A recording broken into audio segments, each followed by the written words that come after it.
ఈరోజు మన encounter news. నేను మీ కే విజయభాస్కర్.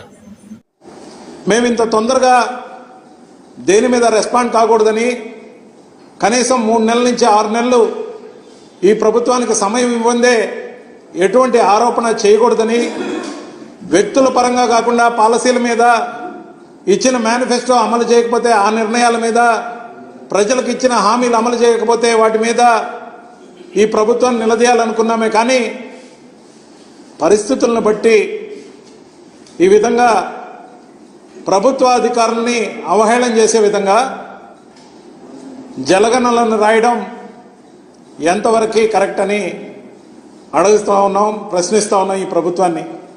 అలాగైతే తమరి హయాంలో గతంలో 2014 నుంచి 19 వరకు ఎవరైతే డిప్యుటేషన్ మీద వచ్చిన అధికారులు ఉన్నారో, ఫర్ సపోజ్ రాజమౌళి ఐఏఎస్ కానీ, ఇప్పుడు మీరు విమర్శిస్తున్న కేవీవి సత్యనారాయణ గారు కానీ, వెంకయ్య చౌదరి గారు కానీ, కల్నల్ అశోక్ బాబు కానీ, లేకపోతే సంధ్యారాణి పోస్టల్ డిపార్ట్మెంట్ నుంచి వచ్చిన కానీ, గురుమూర్తి సెంట్రల్ సర్వీస్ నుంచి వచ్చిన వారు కానీ, మరి శ్రీనివాస్ సర్వశిక్ష అభియాన్ నుంచి వచ్చిన వారు కానీ, జాస్తి కృష్ణ కిషోర్ తాళాలన్నీ ఇతనిగా ఇచ్చారు కదా గతంలో తమరు. మరి వెంకటేశం సమాచార కమిషనర్గా గతంలో పనిచేసిన వారు కానీ, రమణారెడ్డి రైల్వే శాఖ నుంచి వస్తే ఆయన్ని మీరు కొనసాగించారు కదా గతంలో. మరి వీళ్ళందరూ కూడా అప్పుడు ఇలాంటి పేర్లు ఏం పెట్టాలి? మీ దృష్టిలో, మా దృష్టిలో కాదు సుమా, మీ దృష్టిలో వీళ్ళందరూ అనకొండలా లేకపోతే కొండ చిలువల? మేము ప్రశ్నించదలుచుకుంది మా కోసం కాదు, ప్రభుత్వ అధికారుల్ని డిప్యుటేషన్ మీద వచ్చిన, రెగ్యులర్ బేస్లో పనిచేసిన ప్రభుత్వాలు మారినప్పుడల్లా ప్రభుత్వ అధికారుల్ని సతాయించకూడదు, వాళ్ళని అవహేళన చేయకూడదనే సదుద్దేశంతో మాత్రమే మిమ్మల్ని ప్రశ్నిస్తున్నాం.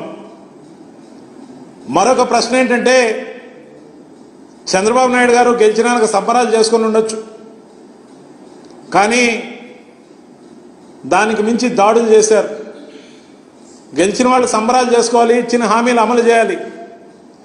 దాడులు దేనికి నిదర్శనమో రాబోయే రోజుల్లో మీరే చింతించాల్సిన పరిస్థితి. ముఖ్యంగా చేసిన తప్పు ఎవరు చేసినా ప్రజలు అన్నీ గమనిస్తుంటారని తెలుసుకోవాలి. దాంతోపాటు జగన్మోహన్ రెడ్డి గారికి సంబంధించి మొన్నటిదాకా ముఖ్యమంత్రిగా ఉన్న వ్యక్తి, అత్యంత ప్రజాకర్షణ కలిగిన ముఖ్యమంత్రిగా, నాయకుడిగా, వైఎస్ఆర్సీపీ అధ్యక్షుడిగా వైఎస్ జగన్మోహన్ రెడ్డి గారు ప్రజల్లో అశేషమైన అభిమానాన్ని పొందిన వ్యక్తిగా, పార్టీ అధినేతగా ఉంటే ఎటువంటి రివ్యూలు లేకుండా, ఎటువంటి సమీక్ష లేకుండా అర్ధరాన అర్ధరాత్రి మీకు ఆలోచన వచ్చింది, తెల్లారు ఎవరికి అవమానకరంగా సెక్యూరిటీని తీసివేయటం ఎంతవరకు సమంజసం? అసలు మీరు ఏం కోరుకుంటున్నారు? ఆయనకు చెడు జరగాలని కోరుకుంటున్నారా?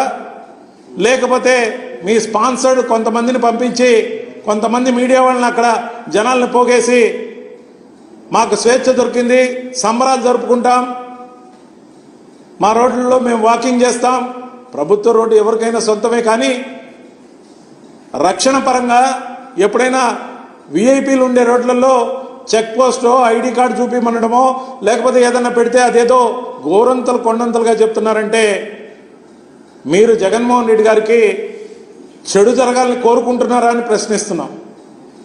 అందుకే మేము మా పార్టీ తరఫున కేంద్ర ప్రభుత్వాన్ని అప్పీల్ చేస్తున్నాం.